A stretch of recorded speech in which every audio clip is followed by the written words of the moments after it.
But again, Steve Wacker and Eric Larson having it out in the internet over putting Barack Obama on the cover of their comics and saying that, you stole this idea and you stole that idea. And Steve Wacker, I found that kind of interesting that he kind of diminished Eric Larson, saying, I've never read an Eric Larson comic book. And this is a guy who was one of the premier artists on Spider-Man at one point. Yeah, he was. This just reeks of the whole, again, Jeff Loeb, Robert Kirkman thing. It's like these guys in their ivory towers looking down a little man and saying, it's not even worth it. Well, I mean, you're not relevant. I mean, I found when I was reading that, I found that kind of ironic that Marvel actually turned to two of the Image founders to revive their line at one point. Remember Heroes Reborn? Well, it was Jim Lee and Rob Liefeld and I mean, these were the Image guys. Mm-hmm. They were the Image founders, and Marvel basically gave them the keys to their franchise to revive the books, and to an extent, the books did really well. They did revive the franchise. They got a lot of interest back in the books again. Now that Marvel's on top again, is Marvel thinking, you know what, we really don't need these guys? We don't need outsiders to help us or criticize us? Yeah, but, it's, the same people that you see on the way up, you're going to see back on the way down. And yeah, well, let's hope that this time that that Marvel, when they burn out and your sales start falling, that hopefully they'll just be gone. Well, it really. I'd much I remember back in the day there was the rumors that DC Comics was going to buy. And I was kind of like, oh, well, that might have been a good thing. That would be like the WWF buying up WCW, and then what happened to WCW? It just disappeared. Yeah. The brand was gone. That would be interesting, though, if there was if DC and Marvel somehow merged and all those characters were in one universe together.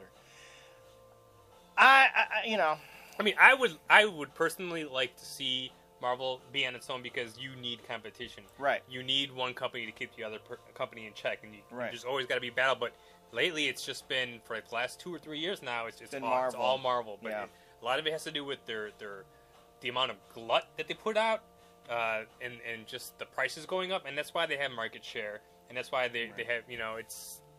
I mean, it's kind of just going to go that way. Right. And it just doesn't seem that there is any competition anymore, which is pretty sad. But, and DC's not really... DC right now deserves to be number 2. They really do. I mean, I'm enjoying more Marvel books. I should say this. The Marvel books that I enjoy a lot more than most of the DC stuff. Because I think Ghost Rider is a great book. Anything that Jason Aaron is doing, it's good stuff. Anything that Dan Slott is doing over there is good. And Matt Fraction, they just have the talent over there, right. And I enjoy all of their books a hell of a lot more than DC. And I hate to say this because I love DC, but DC, like I just said, they deserve to be in second place. Well, it goes in cycles. There was a time when DC was on top, and Marvel was there, and right now Marvel's up. And I say this with total respect to the creative folks at Marvel and DC. Guys, maybe you guys have got to remember that it's just comics. You got to stop thinking about, again, market shares and bottom lines. Remember that, hey, it's like when mom and dad fight. The kids never like it. I hate it when mom and dad fight. And to me... when I see, when I read about these tiffs between, creators, and again, this is Steve Wacker and Eric Larson who are kind of going at it, and these are two names. I mean, it's like they're kind of like doing the same thing that they accuse fanboys of doing all the time. Having these silly little arguments over things. Mm-hmm. I mean, it's not like they got into name calling. Well, it was a wee bit of name calling, but they it wasn't like it got to that, and they tried to make cogent arguments on each side. But in the very end, getting all worked up over Obama being on a comic book cover, that's just silly.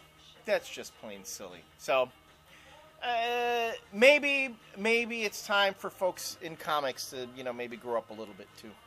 People who work in it. The business folks. The professionals. The professionals. You know what? The fans, we're expected to be juvenile. Mm-hmm. We're all, what's the stereotype? We all live with our parents in our basements. You know, we all have diminished social skills. We don't know how to talk to girls, or the girls don't know how to talk to boys. We all live in little fantasy worlds. So you know what? The expectation of how we're supposed to behave, pretty low. Mm-hmm. Whereas professionals, much higher.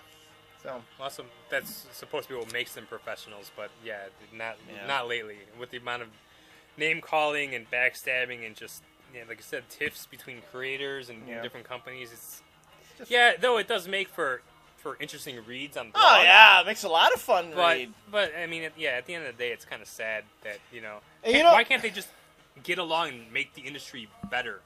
Okay. You know? And I'm going to start a completely false rumor now, but I want to get this out there just, to Steve Wacker, you told me I was part of the Spider-Man trust and you backed out at the last second. I'm putting that out there, even though I know it's completely false. I don't know, but speaking of Steve Wacker, I remember when he was editor at DC. At DC, I mean, he seemed like such a nice guy, but like as soon as he okay, I'll stop you there. I think he's a nice guy. I just think, after a while, you just get tired of. You get tired of the little kid who's screaming in the back of the bus or the plane, and after a while, you just want to turn around and say, "Shut up already!" Maybe that was just Steve Wacker doing that, but then in the end, everyone says, "Should you have really said that to that little kid?" Yeah. So I'm sure Steve Wacker's a good guy, and I'm only going to say that because I hope one day to be working for him. Although last week's segments ain't going to happen at this point, but maybe, who knows? Yeah. Thanks for joining us, folks, and thanks for commenting.